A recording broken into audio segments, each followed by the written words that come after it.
So if he vetoes it, what do you think happens here? Well, I don't know. I mean, look, my issue was if Elizabeth Warren thinks a bill is great, then it probably isn't. And that's sort of how I looked. The enthusiasm with which Democrats had for this bill got me spooked. And I didn't come to Washington to work with Democrats. I came to Washington to beat them. So that was where I was. As for the president, he'll do what he thinks is best, and I trust his judgment. I certainly hope if he chooses to veto the bill, Republicans will not choose to override him. And certainly I won't be one of those doing that. So I get it. The president very much wants the Save America Act passed. Of course, the House has done it at least, twice? Three times? Yeah. 3 times you've passed it. So now it's all on the Senate. You've got Speaker Mike Johnson saying, though, that you're going to vote again on the Save America Act, this time to put it into Reconciliation 3.0. Now, that faces a lot of hurdles, including the Senate parliamentarian. And then you've got the fiscal hawks, on it.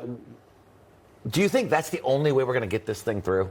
No, I think we just have to have a hard line. Look, what I've done is I haven't voted for a Senate bill since they refused to pass Save America. It's been 3 or 4 months now. And I don't care what they send over, motherhood and apple pie, but it's got a Senate number on it, and I vote no. I think that's our own version of a filibuster. And as we get ready for July 4th, I encourage Americans to read the Declaration of Independence and the Constitution. They're never going to see the word filibuster in it. So we need to stop worshiping this artifact from the 70s, and we need to do the work that the American people have elected us to do. Yeah, in the meantime, Democrats have their own issues right now, as we saw in the New York primaries last week. Socialism growing in the Democratic Party. You've got New York City Mayor Zohran Mamdani saying that it doesn't have to end with midterms.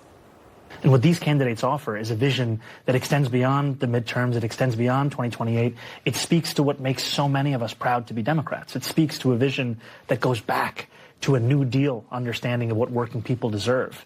And I'll tell you that for too long, that kind of politics, you can only find it in history books, and we need to bring it back to the present day. I mean, this essentially is what people are calling the new Democratic Party. I mean, how should the Republican Party be handling that? Well, we need to fight back hard. I mean, he's an unrepentant communist. They can call it whatever they want. But when you see the policies that they're advocating, which will lead to government seizing private property, we won't own our own homes, the government will own anything, people should be very afraid. Put in fact that all of the Muslim terrorism that he's going to allow to happen around the country as well. We need to fight back. We need to point out that they're crazy, that we're not, and focus on some of the insane things these candidates, as Zohran Mamdani isn't backing, have said. I mean, just the most horrific things. The one who got elected who said she sees the American flag as a paper towel to wipe her hands with. 90% of Americans are going to say this isn't okay, but that is what they proudly say, and we have to reject it. No, absolutely. It's going to be very interesting to see how this plays out in the midterms. Congressman, great to see you in studio this morning. Thanks for having me. All right.